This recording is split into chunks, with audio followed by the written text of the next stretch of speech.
جہاں تک ہے کہ یہ دیکھنا جائز ہے یا ناجائز ہے، تو بھائی جب ڈرامہ ہی کہہ دیا ہے تو میں کیسے اس کو مقدس اور جائز کہہ سکتا ہوں؟ احباب ذی وقار، ارطغرل غازی نام کی ایک ڈاکومنٹری ترکوں نے تیار کی ہے۔ الیکٹرانک میڈیا پر اس وقت اس کا بڑا شہرہ ہے۔ لوگ مختلف پہلوؤں سے سوال کر رہے ہیں۔ جہاں تک ارطغرل غازی کی شخصیت کا تعلق ہے تو بلا شبہ وہ ایک عظیم انسان تھے، صحیح العقیدہ، باعمل، متقی، پرہیزگار، غریب پرور، دین اسلام کے ہر قانون کے سامنے اپنی گردن کو جھکانے والے، اولیاء کاملین کے ساتھ نسبت رکھنے والے، ان کی بارگاہ میں جانے والے، ان سے روحانی فیض حاصل کرنے والے سچے عاشق رسول ارطغرل غازی تھے۔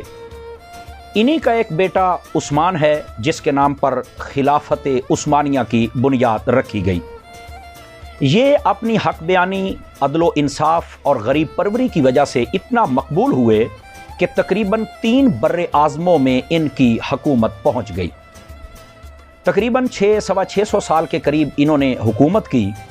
اس کے بعد کچھ غداروں اور عیاش پرستوں کی وجہ سے انگریز ان کی حکومت کا تختہ الٹنے میں کامیاب ہو گیا۔ جولائی 1923 کے اندر جرمنی کی درخواست پر ایک معاہدہ طے پایا جس کو معاہدہ لوزان کہتے ہیں۔ اس کے اندر ان کی مین شرط یہ تھی کہ ترکی کو سیکولر کر دیا جائے اور یہاں کی بندرگاہ کو فری کر دیا جائے، خلافت عثمانیہ کو ختم کر دیا جائے اور ان کے اثاثے منجمد کر دیے جائیں، سب کو قابو کر لیا جائے۔ اب یہ 100 سالہ معاہدہ طے پایا تھا کہ 100 سال کے بعد ترکی یہ سارے معاملات اپنے ہینڈ اوور کر لے گا۔ اب چونکہ 2023 کے اندر یہ معاہدہ ختم ہونے جا رہا ہے تو ترکیوں نے اس ڈاکومنٹری کو اس لیے تیار کیا تاکہ وہ اپنی قوم کو اپنے ماضی کے ساتھ جوڑ سکیں اور اپنا کھویا ہوا وقار حاصل کرنے کے لیے تیار کر سکیں۔ ناظرین، یہ بات سچی ہے کہ ڈاکومنٹری اچھی ہو یا بری ہو، بہرحال لوگ اس سے سبق ضرور حاصل کرتے ہیں۔ اور پھر جو تاریخی ڈاکومنٹری ہوتی ہے 100% اس کو مووی کے اندر کنورٹ کر دیا جائے تو ایسا نہیں ہو سکتا ہے، اس کے اندر کچھ سکم اور کمزوریاں رہ جاتی ہیں۔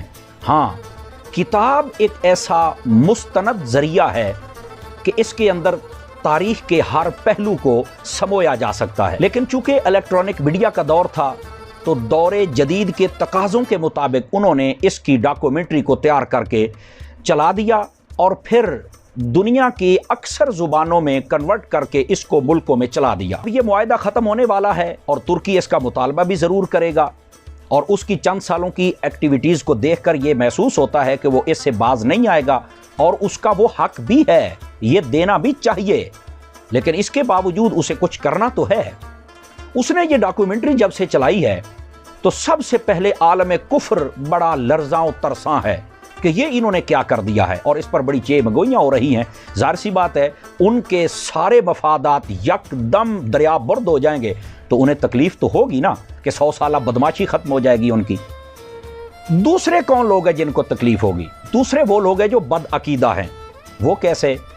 اس ڈاکومنٹری کو آپ دیکھیں تو بہت زیادہ نبی پاک صلی اللہ علیہ وسلم سے محبت کا اظہار کیا گیا، یہاں تک کہ جب نام آئے تو سینے پر ہاتھ رکھ کے محبت کا اظہار کرنا، درود و سلام پڑھنا، آقا علیہ السلام کے نام پر بہت ساری محافل کا اہتمام کرنا، جنازہ پڑھنا، جنازے کے بعد دعا کرنا، بزرگوں کے پاس جانا، ان کی بیعت کرنا، ان سے روحانی فیض حاصل کرنا، ان کی سرپرستی میں دین کا کام کرنا، عدل و انصاف قائم کرنا، صحابہ اور اہل بیت سے محبت قائم کرنا، مساجد کو بنانا، مدارس کو بنانا۔ تو ظاہر سی بات ہے یہ ساری چیزیں جب بد عقیدہ لوگ دیکھیں گے تو ان کے لیے تو موت کا مقام ہوگا کہ ہم تو لوگوں کو کچھ اور کہتے رہے، اور جب لوگ دیکھیں گے کہ 600-700 سال پرانی یہ داستان ہے تو ان لوگوں کو تو ظاہر سی بات ہے بہت تکلیف ہوگی کہ سچ کچھ اور ہے اور ہم نے دکھایا کچھ اور ہے۔ بہرحال لوگ یہ بھی سوال کر رہے ہیں کہ اس کا دیکھنا کیسا ہے۔ میں اس بارے میں علامہ مفتی محمد حسان عطاری صاحب جو کہ مدنی چینل پر بیٹھتے ہیں ان کی خوبصورت تحریر کا ایک حصہ آپ کو عرض کرتا ہوں۔ انہوں نے فرمایا کہ علم کے بہترین ذرائع یا وہ کتاب ہے یا وہ استاد ہے، تو بہتر تو یہی تھا کہ ہم کتاب پڑھتے یا اس کو کتابوں میں شائع کیا جاتا اور لوگوں کو کہا جاتا کہ اس کا مطالعہ کریں، پڑھیں اور اویئرنیس حاصل کریں۔ جہاں تک ہے کہ یہ دیکھنا جائز ہے یا ناجائز ہے، تو بھائی جب ڈرامہ ہی کہہ دیا ہے تو میں کیسے اس کو مقدس اور جائز کہہ سکتا ہوں؟ اور تعدیث نعمت کے لیے بتا رہا ہوں، الحمدللہ علی احسانہ، میں نے اس کا 30 سیکنڈ کا ایک کلپ بھی نہیں دیکھا ہے۔